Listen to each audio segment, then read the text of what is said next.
There are a few other staff people on the call as well. So I'll ask them to introduce themselves so everybody knows who's here. Olivia? Hi, good evening, friends.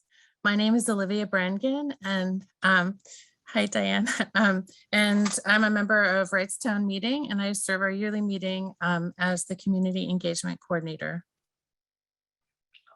And Olivia is helping with tech tonight.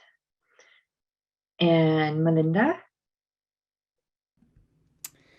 I'm Melinda Wenner Bradley. My pronouns are she, her, and I serve the yearly meeting as the Youth Religious Life Coordinator. And I'm a member of Westchester Meeting.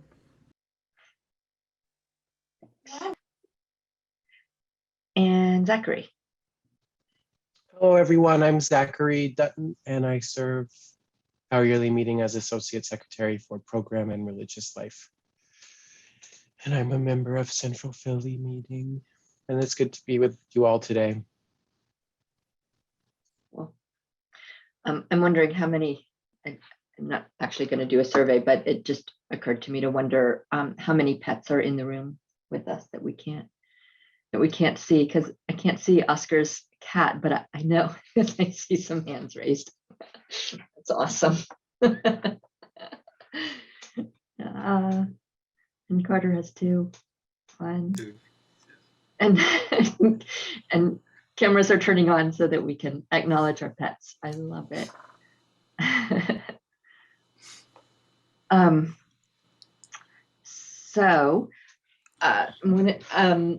just going to give a brief overview of where we are and where we got to.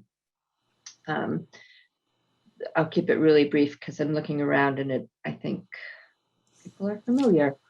So there have been some, a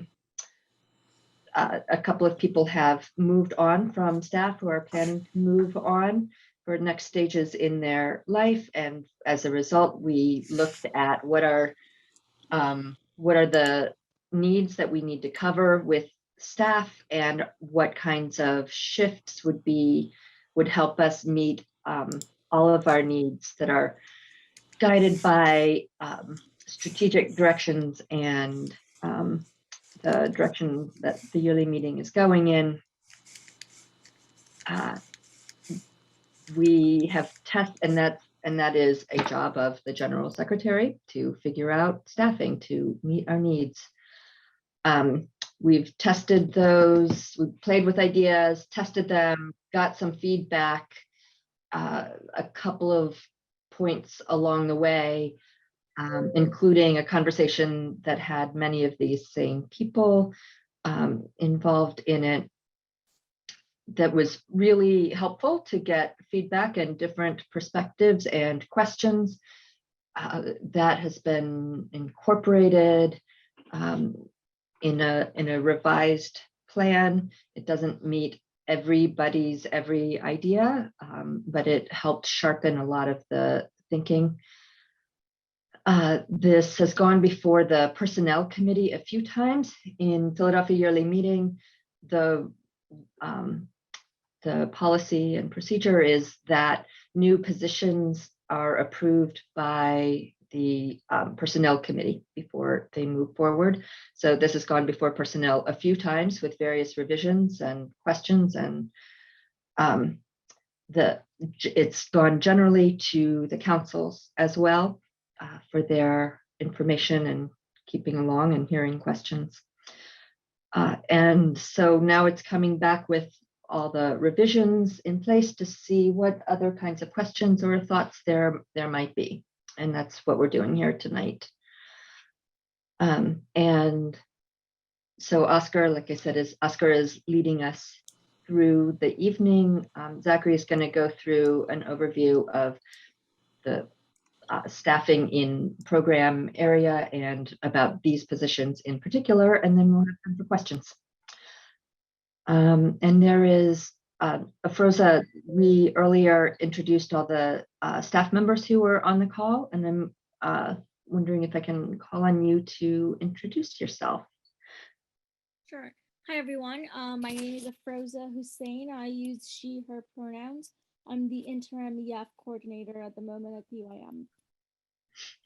Nice to be here with all of you. Thanks, Afroza. Thanks for being here. Okay, that's my intro, Oscar. Thanks, Christy. So as Christy indicated, we're going to have a presentation that will lead us into, I believe, a deeper question and answer conversation that will follow. Zachary has prepared a deck for us, and I believe Olivia will be supporting us with that. So I'd like to turn it over to Zachary and Olivia for the next conversation as Zachary introduces the deck for us. Great. Hello, everyone. I want to make sure that we have most of the meeting for question and answer. So I'm going to kind of breeze through an overview of where we are. But I think it's helpful for me, and it might be helpful for you to get a sense just of what the overall approach to the work of program staff is in the yearly meeting. So what are the kind of the guiding principles of our work? So Olivia's got the slide deck up, so I'm just going to keep saying next slide. You may have heard of the PYM staff community engagement team, and that's really our strategy could be characterized overall by community engagement. And then how do we meet that strategy with tactics is around building communities of practice. And then we use our programs and other tools to enact our work in building communities of practice. So what does that actually mean? What does community engagement mean? Well, we have several strategic directions, and our general secretary, when those were written and approved, defined one of them as the primary focus for the PYM staff, which is to broaden engagement and deepen relationship. And then as associate secretary, I refined that for the program staff in particular to say that Philadelphia Yearly Meeting supports local Quaker communities to derive meaning and purpose from being part of a larger network of Quakers. So when it comes to how we think about everything we do, it comes back to these basic concepts. So how do we do that? One primary way is to develop communities of practice, which are groups or networks of people across the yearly meeting who are all involved in or concerned about particular areas of interest, either because it's what they do in their meeting, or it's an expertise they have, or it's something that they're interested in. And they mirror the threads, which I'll explain in the next slide. But before that, we also want to make sure that we are engaging communities in our yearly meeting that have typically been marginalized. So what exactly do we mean by communities of practice, and what's their connection to threads? Well, we need to have like some defining themes to organize people around. So we chose our threads, which are governance and stewardship, outreach and communications, ministry and care, religious education, and peace and social justice. And then peace and social justice have two offshoots that correspond to our corporate ministries of climate justice and addressing racism. So all of the relationships that we build and all the programs that we run and everything that program staff does in relation to other staff and the governance and community is about building communities of practice within these areas. And our programs are how we operationalize those. We could think of them as tools. So what are our programs? Well, we have a lot. We actually do a lot. Like this is a list of almost all of them. The ones that we're focused on today are young adult engagement, pastoral care, aging concerns, mental wellness, inclusion and belonging, and the Resource Friends program. So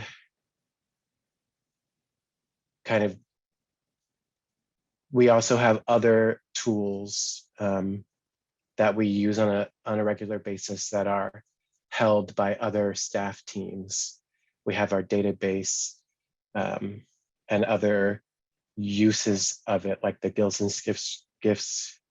the Gifts and Skills Reservoir program evaluation. We also have our website. We have other communications channels, and we also have and continue to curate an extensive set of resources on the website. So, in a previous slide, we had the list of programs: young adult engagement, pastoral care, mental wellness. All of those are held by, right now and through the rest of 2021, held by a couple of staff positions. Olivia, if you click the arrow, more will show up. Yeah. So, oh, will you go click back now? Thanks. Yeah. So we obviously rehearsed this in advance.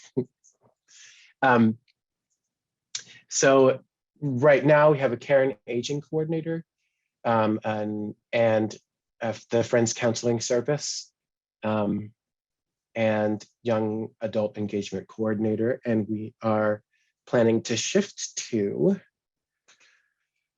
a slightly different set of PYM staff members. So we'll have an aging support coordinator and then continue to rely on the Friends Counseling Service. We'll be adding a mental wellness caseworker within the Friends Counseling Service and an inclusion and belonging coordinator.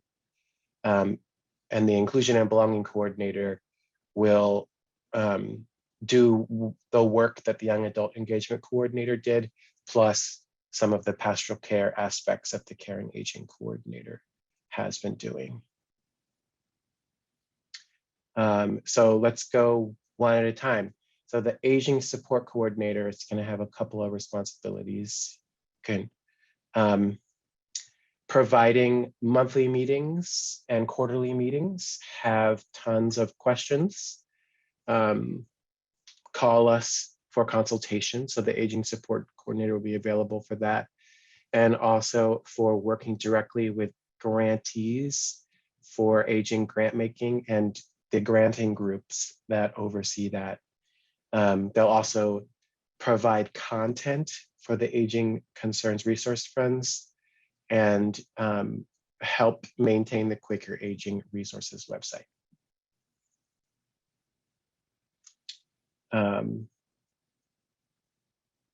And, oh, go back. The grants to address emergent needs proactively. They'll also be periodically will make sure that if there are needs that extend beyond the portfolio of the aging support coordinator, that we're seeking additional grant funding to do more proactive projects like leading workshops and creating new resources and that type of thing.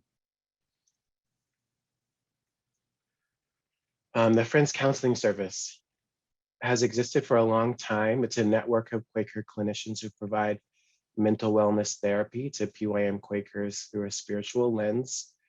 We love them. We want to enhance their work and presence in our community. They, in addition to providing support to Quakers, they also provide consultation to meetings and also workshops and other presentations proactively. So we're going to maintain that and make sure it has a prominent place. Well, one of the ways in which we're going to grow the Friends Counseling Service slightly is by adding a mental wellness caseworker. So this person, all of the counselors, the therapists in the program are available for this. We want to make sure there's a dedicated person who can if you can, Olivia, press the provide additional consultation services to meetings to make sure that that service is always present and reliable, and that there's always going to be someone on call to provide support at PYM events, and also when there are acute crises. And finally, the inclusion and belonging coordinator will have the young adult engagement, pastoral care. They'll administer the Resource Friends program, which supports pastoral care and aging resource friends, as well as other practice areas, and all through the lens of equity and justice. So that is the overview of the plan. Thank you, Zachary and Olivia, for sharing the slides. Now we'd like to open it up for some questions and answers. On deck, we have Christy, Zachary, and myself as needed to answer questions that may be specific that either of us can answer better than the other. I'll be kind of holding stack with support from Olivia if I miss hands being raised and whatnot. So let's begin. Who has thoughts or questions or would like more clarity on anything that was raised by the presentation? I see Catherine.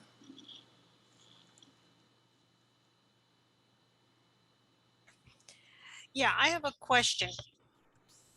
During Zach's presentation, he said they would look for outside grants for workshops.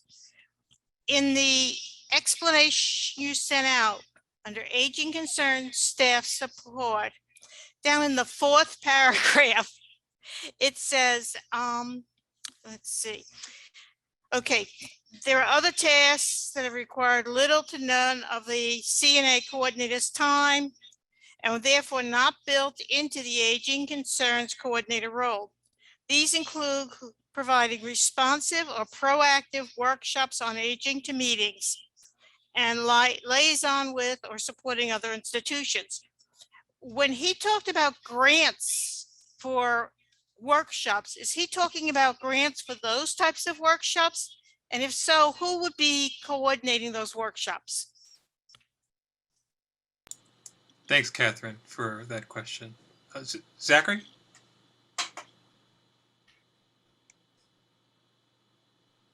I think it would really depend on the need. So the idea is that if there's some need that's emerging that requires additional resources, we would find the apply to a foundation or in some other way find the funding to add that function to address that need. But where that function would live would depend on where we are at the time in terms of our staffing structure and what makes the most sense for who to address that need, depending on what it is. Thank you, Zachary. Christy, is that, I'm assuming that's a response as well? Okay. Just to add that was part of what was encouraged from people who were reading and responding to the plan, saying, well, maybe you will need these things. What if these things do show up? How about you plan for applying for grants? And that makes sense. So we'll be paying attention to, are there demands, are there asks that we're not able to meet? And how will we be able to meet them? So that's just actively part of what we're paying attention to. Thanks, Christy. I have Carter with his hand up. Yeah, this isn't a question, this is more of a comment. And that is simply to say, I'm glad you're having this tonight so that we can, so that those of us out here in the yearly meeting body can be aware as to what's going on. but I am saddened that there aren't more people in attendance tonight. I see there are only 23 listed, and a good number of those are staff. I think it's important that this information be made widely known to the yearly meeting, because people are always wondering, like, what's going on? Who do I contact about such and such a thing? And they're usually, my meeting, there may be 2 or 3 of us who have an idea. And tonight I noticed there are 2 of us from my meeting on here.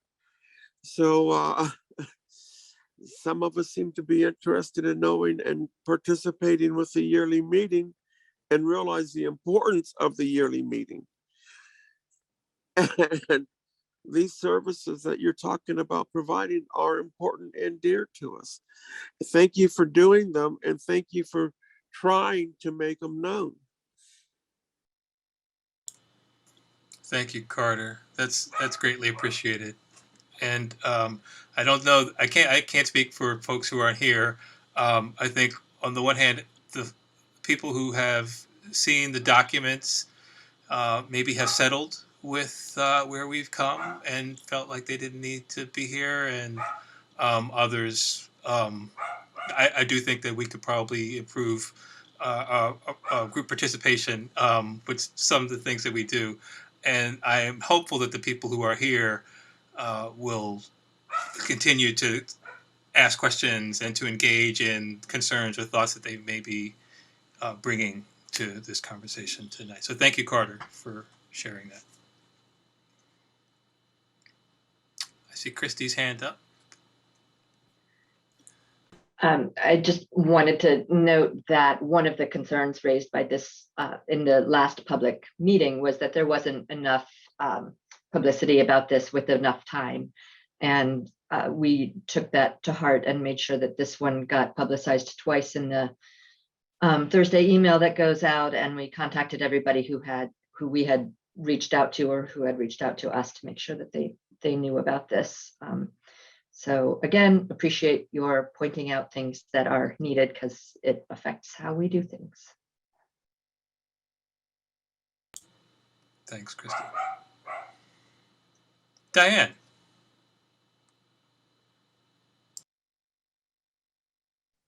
Hello, everybody. I need you to be more specific with me. The PowerPoints were very general. I want to know the content for aging concern resource. How much will that be? And it appeared to be that would be one person, part-time, full-time, 40 hours, 16. I need more specifics than Zachary, you're a nice PowerPoint that was very general. I want to get to the nuts and bolts. Thank you, Diane. I think we may be prepared for a little bit of the specificity. Zachary, could you elucidate? No, Christy, you can.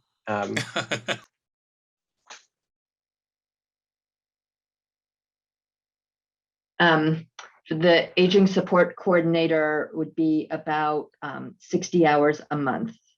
It's a part-time 60 hours a month.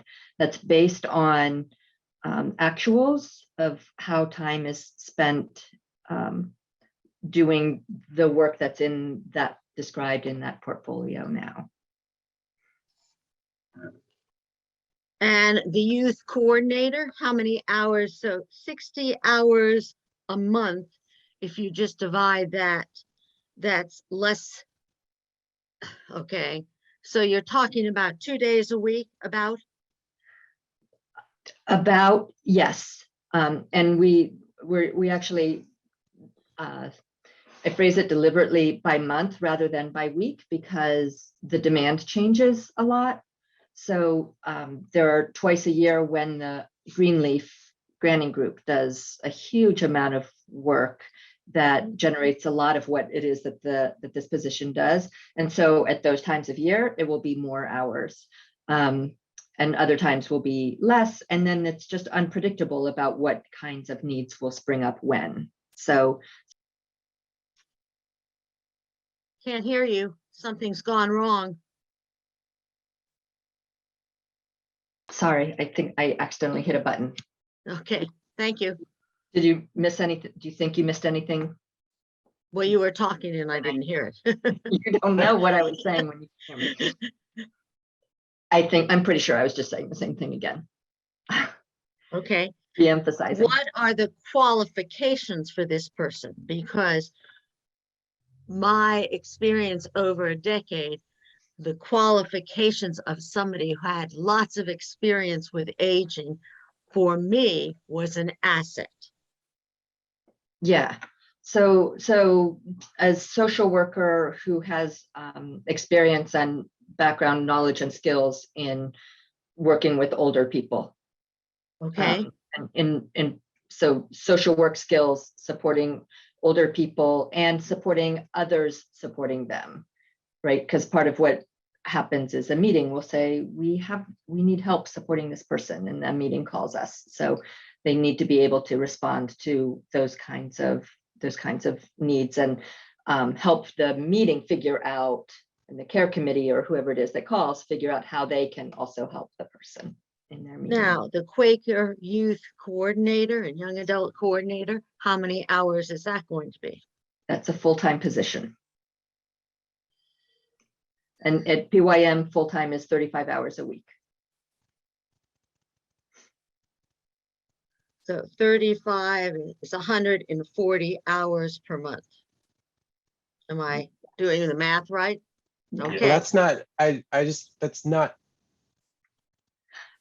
Right. The inclusion and belonging coordinator position is full-time. And one of the things that person does is young adult friends. Supporting young adult friends. Thank you, Okay. Zachary. Okay, so basically, that's why it's full. And the mental And wellness. Diane, I'm sorry, let me interrupt real quick and just said you were saying youth and I was responding young adult. Okay, well, It's, young adult, yeah. yeah, because youth are children, sure. middle school, high school. Okay. Okay, and the mental health caseworker running out of Friends Counseling Service. Mhm. That's as needed. It's on call, sort of like the counselors are now, and in the same model that we had previous to having the care and aging coordinator. So 5 to 20 hours a month, varying, won't know exactly. Zachary, does that 5 to 20 hours a month, does that scan with what we've talked about? yeah. Okay. Okay, I'm thrilled that the inclusion and belonging and young adult friends is a full-time person, because I stated this at the last meeting. I really feel then you get the heart and the spirit and the soul of the person when they are full-time. I find that, my experience has not been that with part-time people. So I'm glad you've got one full-time person. I'm sorry that there isn't more emphasis on full-time. And I guess if I had my druthers, I would put the mental wellness caseworker with the aging caseworker and come up with a full-time position that was floating to meet the needs of the individual, because again, they were committed to Quakerism and the PYM staff and the workings of all that in a very committed, spiritual, deep way.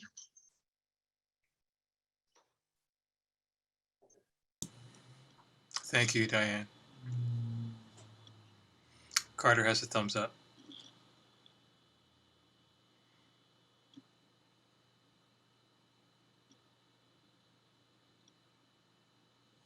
there other questions that need clarifying?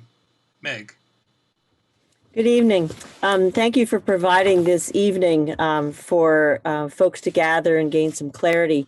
And I guess my comment is addressing clarity.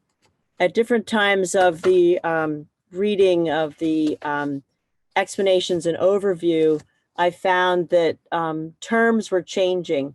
And I would see something saying aging concern, and then I would see aging support. A number of things kept shifting.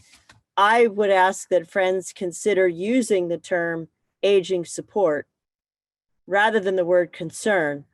Concern already begins to act almost mentally for some of us that there's got to be a problem that has to be solved, and it may not be a problem. It may be just a situation or an issue that needs clarifying and doesn't have a positive or negative side to it. Support, I think, would more align with having an inclusion and belonging coordinator, or hearing about the idea that the staff persons are there to support the wide range of the Quaker community. So I just ask that friends consider that, so that then throughout all the documents, it would always say aging support coordinator, or that the person is providing aging support or is addressing ways for aging support to be given, and drop the word concerns. Thank you. Thank you, Meg. I'm seeing heads nodding, and I think staff can definitely take that into consideration, for sure.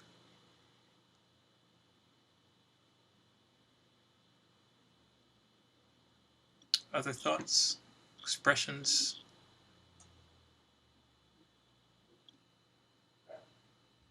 Meg, yes. Sorry, now I'm back with a different question.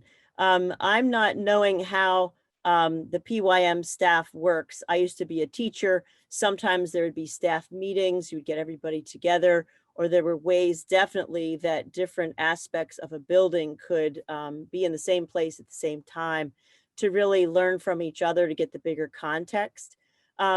Is there already a structure in place, or would there be for these new positions to also be integrated, that there'd be a full way for them right from the beginning to be part of whatever staffing groupings occur, where people can sort of cross-pollinate and share with each other what's going on in sort of the bigger picture of PYM? Thanks for the question, Meg. I think I can defer to Christy in a second. I think from my standpoint, yes, I believe we want to really, as best we can, fully integrate our new folks into the staff family, as you might think of it. And to the degree that there would be cross-pollination or cross work, we're kind of already thinking about the ways that we are communicating and could be communicating in that kind of cross-program, cross-oriented kind of way. So I expect that we would be doing a lot more of that, and would be bringing these people along within that context. Zachary may have specific ideas about how that would look from the CET inclusivity perspective by comparison to the broader picture of how we embrace them in the PYM staff fold. So if Zachary has any thoughts, I defer to Zachary or Christy. Am I audible? My internet is not very stable tonight. CET, just for folks who are wondering, stands for Community Engagement Team. So all of the core program staff form the Community Engagement Team. So all of these new positions would be a part of that team. So you'd have every single program staff person, aside from the youth staff that Melinda supervises, working together on a weekly basis.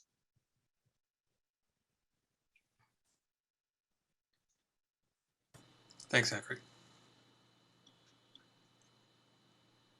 Can I add, Oscar, Sure. can I add a second? I'm at the risk of sounding really repetitive. That's another thing that came from y'all, that the importance of knowing what's happening with staff, and one of the things that's changed is having this position report to Zachary and be part of the community engagement team and attend the CET meetings so that they do have that kind of connection. All of the part-time staff is welcome to attend the weekly check-in meetings that we have. We have a half-hour meeting where we just go around the circle online now and check in about where we are and what's happening amongst us, personally and professionally. And so they're welcome to join, but not required. Same for the month. Every other month there's a all staff meeting. In between months there's a all staff diversity, equity, and inclusion kind of training, learning experience, and they're also welcome to come to that. They're also on their email address is included in the PYM staff at PYM, that you have to be part of PYM to like the distribution list, so that all emails that go out to all staff will go out to all of these positions, including part-time positions. And we have built into the way that our structure works that when a new person is onboarded, one of the things that they do is meet with every staff person one-on-one to find out what it is that that person does and meet that person so that they have a sense of what the breadth is of what we do and who the people are. So we try to build that in right from the beginning. Thank you. Thanks, Christy and Meg. Rose raised her hand, and then we'll go to Catherine. Yes, I'd like to know more about what this community engagement consists of and whether once the virus is more under control, whether it will involve visits to monthly meetings. Good question. Sounds like a Zachary question. Yeah, so the community engagement team is made of Olivia Brengan, who's our community engagement coordinator, and the team leader of that team provides cohesion and sense of togetherness. And Melinda Winter Bradley, who's our youth religious life coordinator, and Afroza Hussein, who's our interim YAF facilitator, and myself, and all the, and then we'll include all the additional positions that we have, and as well as some other folks who are not on this call. And before the pandemic, we had a fairly regular practice of visiting meetings. Each member either created an intentional schedule to visit meetings or were pretty consistently asked to visit meetings to address a variety of topics and concerns. So for example, pastoral care consultation, while it was in some ways primarily George's responsibility, was something that each of us did as well with meetings. And that, along with consulting on the whole other range of threads or concerns that meetings face on a regular basis, has continued in the pandemic. It just has been virtual. And I don't know if any other members of the team want to speak to that.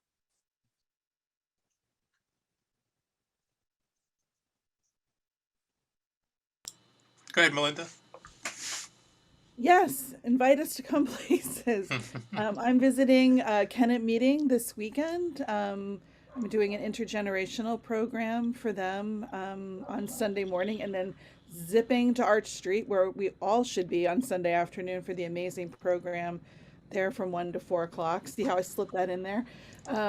So this is the thing I have missed so much, and been lots of places on Zoom during these months, but it's not the same as really being together. So I think I'm speaking really for all of us that, being out in the field, coming and being with you, being in your meetings, even simply to come and worship with you, That's something that the youth program staff are probably going to do more of in the next, in the coming months, because we need to rebuild community, and because families and young people and their conditions. So I think you'll be seeing us places, and we would love invitations as well. Thank you, Melinda.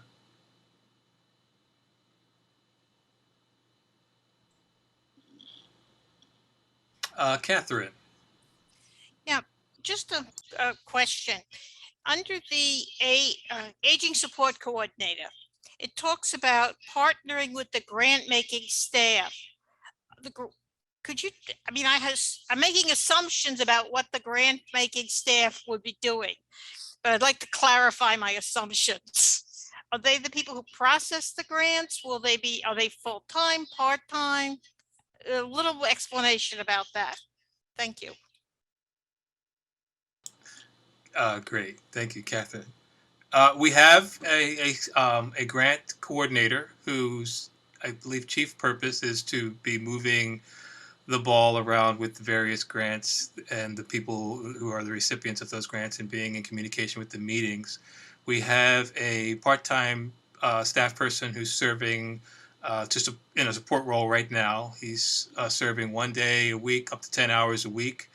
And that has shifted. He was working more hours and had some other opportunities going on in his life. So one of the things that I believe PYM really values about the way we operate is our ability to try and be flexible when we can. So working with the staff person on shifting some of the time and trying to meet the needs at the same time. So we do have dedicated staff, and perhaps Christy can speak more to things I might be leaving out if I've left anything out. Yeah, thanks. They support the granting groups. There are 9 granting groups in the granting committee. So that's their primary work. And it's 2 full-time positions, the director of grant making and the granting associate. And like Oscar said, our granting associate is had other opportunities. We're being flexible with him to be able to keep as much of his expertise and fabulousness around, while also supporting him, and we'll soon be posting for a full-time position.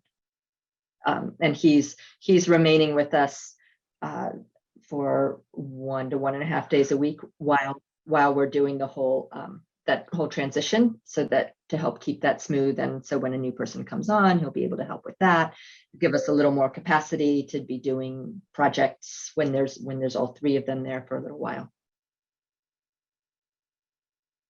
And the currently George works with them around any grants that are related to aging. So that will be maintained. Okay, thank you. Thanks for the question, Catherine. Thanks, Christy.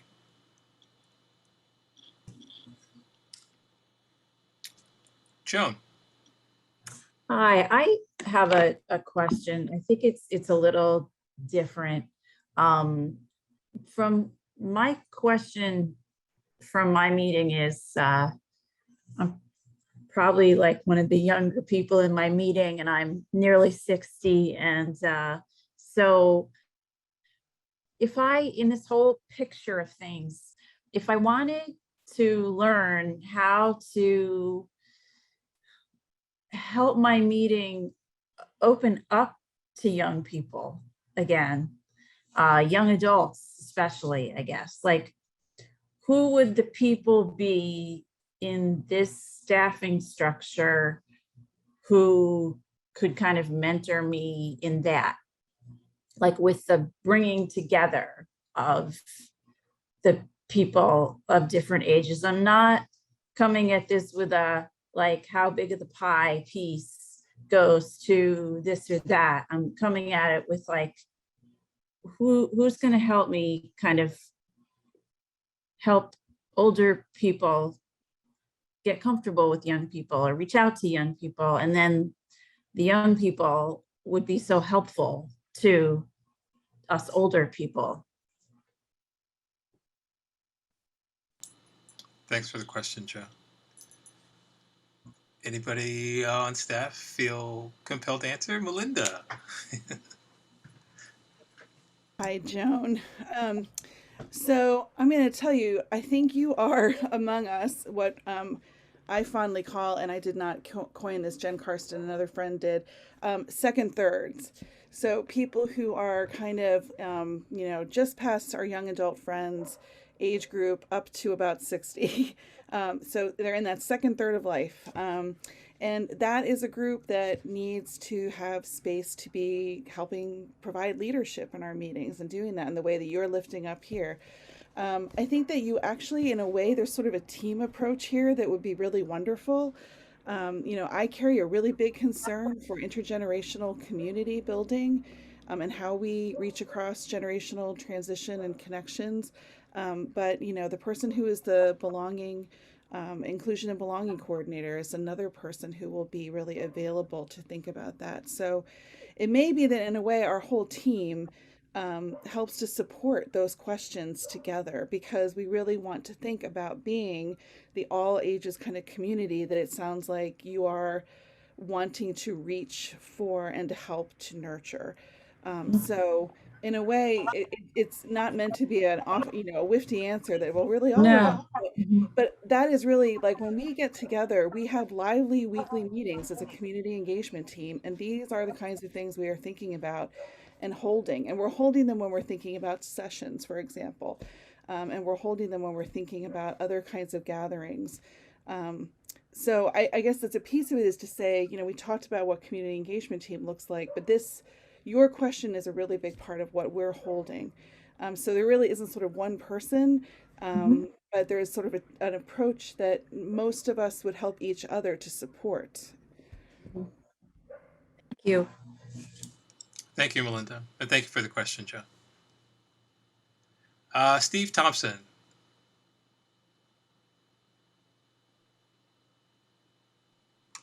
Hey, that's why I'm outside now. I'm returning from voting.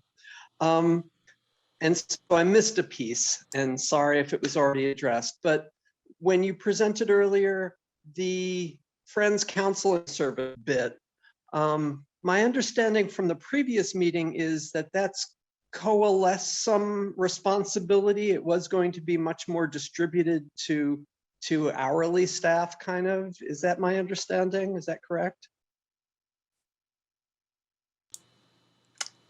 Christy? So, Steve, I got a little distracted by, oh no, voting. So what Sorry time about do the that. polls close? They're closed. Are they closed? Oh my God. Not Sorry. only did I miss it, but you all know that I missed it now. So, wow. Okay, so, but your question was about Friends Counseling Service part-time, but I'm sorry, can you say it again? What was the concept? I get it. Was the concept before, it seemed to be we're going to distribute it out to people we're going to hire on an hourly basis. And now it sounds like there's going to be more central, I don't know, full-time or whatever, but. I'm not muted, right? Yes, okay. Correct. I think it was a little more dispersed that before, or less, or at least the aging position was less anchored in the way that it is now, as reporting to Zachary and being part of CET. And so in that way, it's less dispersed. Things have moved around, at multiple times. So I don't remember the whole progression, but the social work position is still within the sphere of how the Friends Counseling Service works, as like kind of fee for service on demand. And so that will still be the case there. But the aging part is a little more anchored than it was. Thanks. That's it for now. Okay. Thanks, Steve. Thanks, Christy. And I'm looking at the time. Somebody is chiming in. I will perhaps give you the last word. Okay, thank you. Hi, this is Mary Tierney. I'm calling via cell phone because I'm in the airport right now. And I just was thinking a lot about how we are in a moment of rebuilding community and thinking also about the differences of how much commitment and showing up of heart and spirit can happen in a part-time versus a full-time position. So to my understanding, the adult or the aging support coordinator in a 15-hour per week position would be doing all the things of sitting behind their desk or wherever they may be for the clocked in things they're doing, as well as everything outside of that happens to be building relationships with members in the community, going to continuing learning that may or may not include or be different than the trainings that are already happening with PYM, connecting with folks who have reached out for resources, following up, connecting them with other folks in the area that can support that. When they can't support that because they're only doing 15 hours a week, they're making sure that grants are being coordinated with whoever needs to have them happen, or it might just get lost. And all of this would be for a social worker, which is a master's on a 15-hour per week basis, who needs specialized expertise in the field that they're at, as well as being able to really connect with their Quaker community and spiritual presence as a person, not just have it to become so overwhelming because it's their job. And that, all that needs to be done as well in the young adult friends position 2 days a week. And then after that, they'll have the space to be the inclusion and belonging coordinator for the entire yearly meeting. And in a time when we are in such a clear crisis, all of our communities, and have been so isolated in these ways that are unprecedented, how many times has that word been used? What I think is needed is an abundance of support and an abundance of what that support may be. And I'm wondering, what can abundance look like in part-time positions? Thank you. Thanks for the question, Mary. In the time we have left, is that something you're able to address, Christy?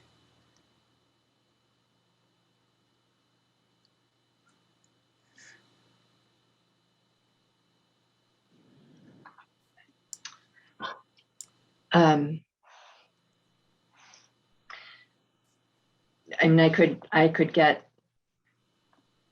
dig right into that conversation about the other kinds of support that would be really great to be having as well. We've taken on 2 yearly meeting-wide witnesses, and not only is that a lot of activity, but it's a lot of connecting, and it's some culture change, and it's some exploring and figuring out, what does this mean? That's another huge thing.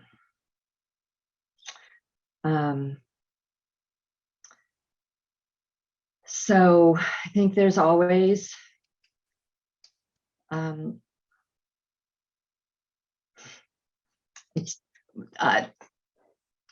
there's always a challenge of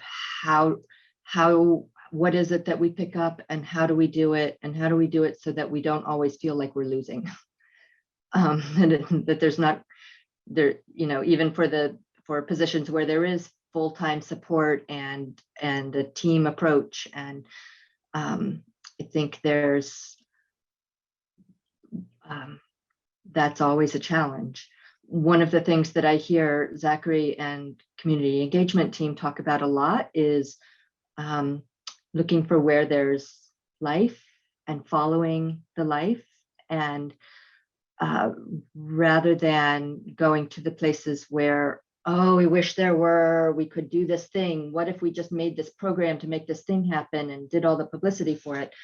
What they do is look for, where is there energy and activity and something about to grow that just needs a little, like, we can go like this and we can join in and we can help put more people together. And that mindset and that approach is an important part of looking towards abundance.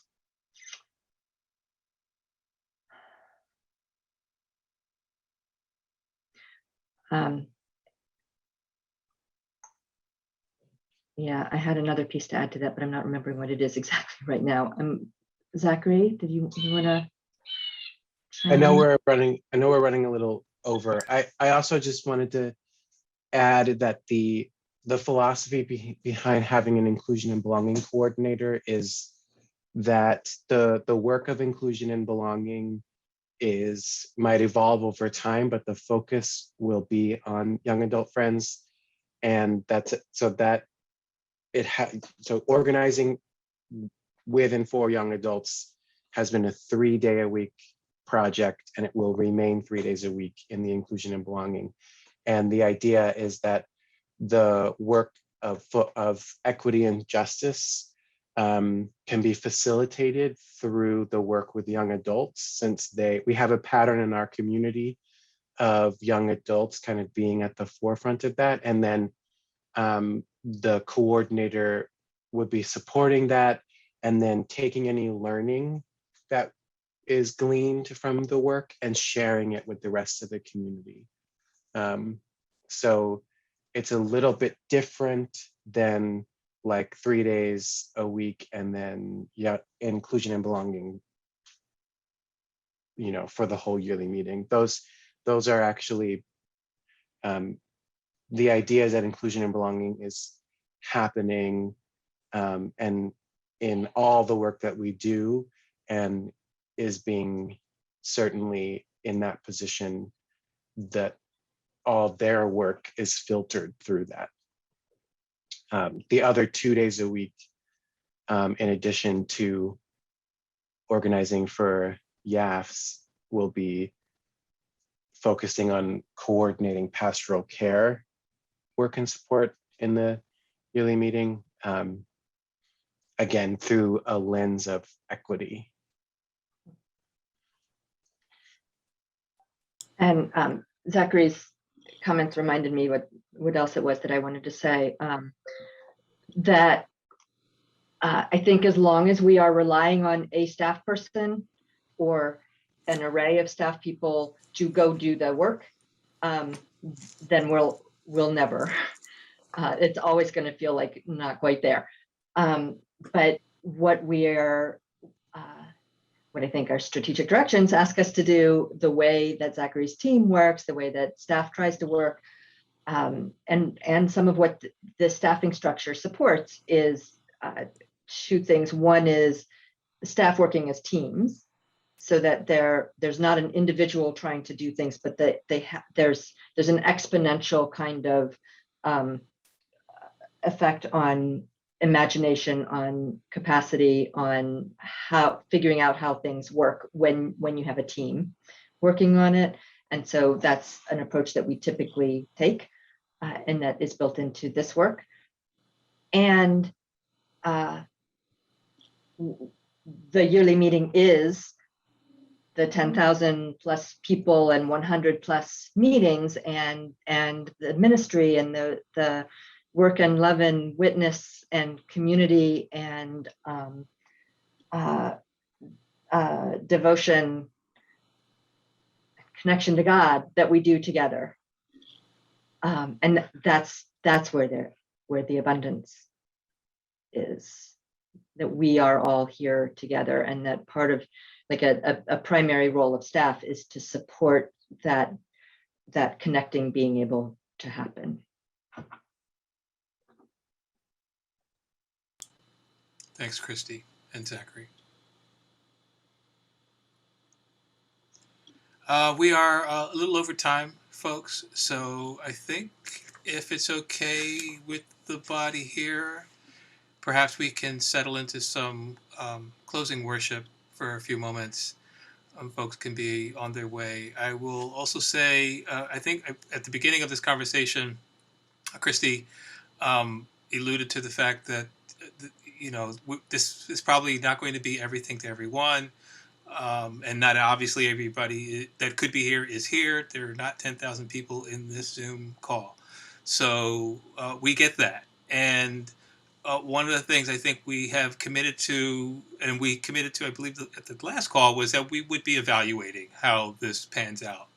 So to give people the sense of security that we are attempting to be mindful in all ways as we implement this, as we create it, as we implement it, and then as we evaluate it. So there may come a time when we will say, we're going to pivot, and this is why, and we may bring you all into another conversation around that. So I appreciate you all for your time today. I think the rest of the staff does as well. And if we could take a few moments to close before we leave, that'd be great.